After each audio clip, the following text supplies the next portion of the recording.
Sekarang saya tidak ragu-ragu mengatakan presiden ke-8 kita adalah bajingan tolol. Nah, jadi saya sebagai Ketua Umum Gerakan Cinta Prabowo kemarin didampingi tim advokasi dari Gerakan Cinta Prabowo sudah membuka laporan.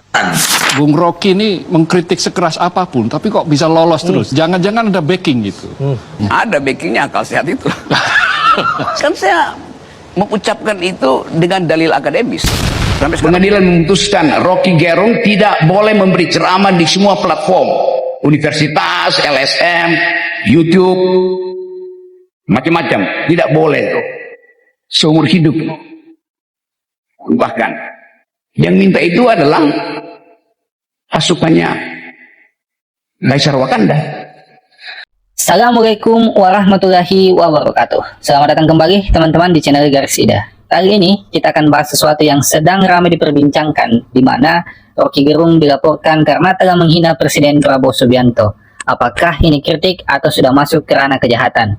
Baru-baru ini, Rocky Gerung kembali menuai kontroversi. Ucapannya yang kasar terhadap Presiden Prabowo dianggap tidak pantas dan mengarah ke penghinaan. Banyak pihak yang menilai ini bukan sekedar kritik, tapi sudah masuk ke ranah hukum. Kita semua tahu bahwa kritik adalah bagian dari demokrasi. Tapi, apakah kritik harus dibungkus dengan kata-kata yang kasar? Apa kita ingin membangun diskusi atau sekedar menghasut masyarakat? Dalam pernyataannya, Rocky Gerung menyampaikan bahasa kasar di hadapan mahasiswa dan cenderung provokatif. Apa yang disampaikan Rocky Gerung ditujukan untuk Presiden Prabowo. Apakah ini masih dalam batas yang wajar atau sebaliknya? Kritik kebijakan pemerintah itu sah, tapi kalau kritik sudah dibungkus dengan hinaan, bukankah itu justru merusak demokrasi? Kebebasan berbicara bukan berarti bebas menghina. Ada yang bilang Rocky Gerung hanya menyuarakan pendapatnya, tapi ada juga yang merasa kritik itu harus ada batasannya. Bagaimanapun, kita harus tetap bijak berkomentar. Tapi perubahan politik mengubah paradigma itu, akhirnya saya dibolehkan lagi. Dan gugatan itu ditolak oleh pengadilan. Artinya, sekarang saya tidak ragu-ragu mengatakan presiden ke-8 kita adalah bajingan tolol.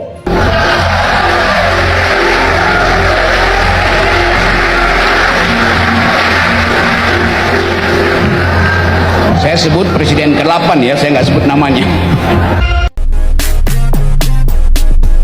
Kita kan kecewa, kita sakit hati, kita marah dengan sosok Rocky Gerung, itu wajar ya. Kalau memang dia itu benar-benar orang akademisi yang cukup pintar dengan gelar doktor, seharusnya dia menjadi contoh yang baik untuk masyarakat Indonesia. Memang benar negara Indonesia ini negara demokrasi Pancasila ya. Tentu mengedepankan adab dan etika, tidak asal ngomong. Ini seorang doktor yang selalu mencaci maki dan menghina kepala negaranya, ya bagaimana gitu loh. Itu tidak pantas keluar dari mulut seorang doktor Rocky Gerung ini ya. Saya perhatikan dia selalu menyerang kepala negara, dan ini berbahaya bagi kehidupan berbangsa dan bernegara di Indonesia ini ya.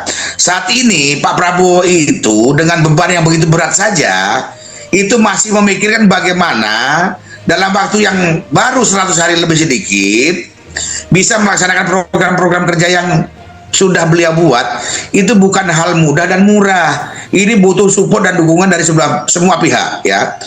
Bang Rocky Gerung ini atau saudara Rocky Gerung ini siapa sih sumbangsihnya kepada negara ini? Belum ada, Bang Saleh. Cuma ngomong ya, cuap-cuap, mengkritisi pemerintahan, menjelek-jelekan pemerintah, menghina seorang kepala negara. Ini konyol ya. Seharusnya Indonesia ini butuh orang-orang pinter supaya bisa membantu Pak Prabowo untuk membenahi semua permasalahan-permasalahan di negeri ini, bukan malah membuat kegaduhan ya. Kemarin malam Rocky Gerung sudah konferensi pers dan minta maaf ke Pak Prabowo, tapi bukan berarti ini selesai begitu saja ya. Dan kemarin hari Senin, saya hari Senin bersama lawyer saya atau lawyer dari Gerakan Cinta Prabowo itu sudah membuka laporan di Bareskrim. Cuma memang masih ada beberapa berkas yang harus saya lengkapi dan akan saya lanjuti lagi, nanti hari Senin saya akan serahkan semua berkas-berkas yang dibutuhkan Bareskrim untuk sebuah LP. Saya rasa gitu Pak Saleh. Oh gitu ya. Oh jadi Rocky Gerung udah minta maaf ya, telekonferensi ya? Sudah. Makanya Pak Prabowo kemarin sudah mengatakan bahwa Rocky Gerung sudah sadar dan minta maaf.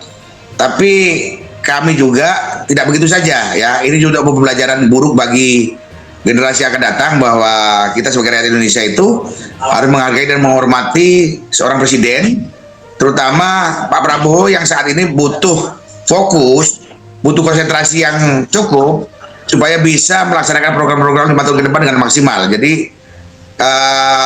mungkin kalaupun secara pribadi Pak Prabowo sudah memaafkan, tapi secara konsekuensi hukum kami sebagai organisasi Gerakan Cinta Prabowo tentu kami tidak bisa menerima begitu saja ya. Jadi tetap kita akan tidak lanjuti laporan ke Barreskrim, dan insya Allah minggu depan ini sudah akan keluar itu pernyataannya ataupun kelanjutan dari laporan yang kami sudah buat. Bung Rocky ini mengkritik sekeras apapun, tapi kok bisa lolos terus? Jangan-jangan ada backing gitu? Ada backingnya, akal sehat itu.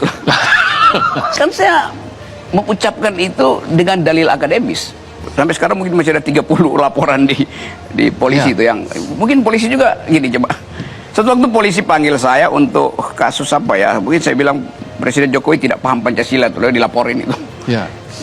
Kalau dia paham, dia nggak berutang pada Cina untuk kereta cepat, misalnya itu saya kasih begituan kan. Kalau dia paham Pancasila itu, karena dia tahu bahwa kalau dia berutang yang akan bayar ada rakyat, dan itu bertentangan dengan prinsip keadilan sosial. Jadi saya bilang, saya mulai dengan asumsi, dan asumsi itu mesti saya buktikan. Kalau saya mau buktikan, kasih saya akses untuk pergi pada departemen yang saya kritik. Kan mereka mau kasih kan? Lo riset itu mesti begitu. Jadi saya nggak pernah ajukan sesuatu yang sifatnya delik. Sehingga polisi satu waktu dia udah pusing ini, bagaimana cara? Memang gak ada delik Pak. Jadi yang saya kritik itu betul-betul policy kebijakan dengan basis akademis. Saya nggak anti Jokowi, saya anti kebijakan Jokowi yang nggak masuk akal. Lalu saya terangkan di mana nggak masuk akal kan. Orang bilang, ya Anda menghina presiden. Saya nggak pernah menghina presiden. Kan itu intinya kan. Nah, lalu intinya adalah ada backingan atau tidak? Rocky Gerung harus bukan soal backingan, tapi kalau misalnya yang ngelaporin itu otaknya ada, pasti saya kena delik. Yang ngelaporin juga dungu.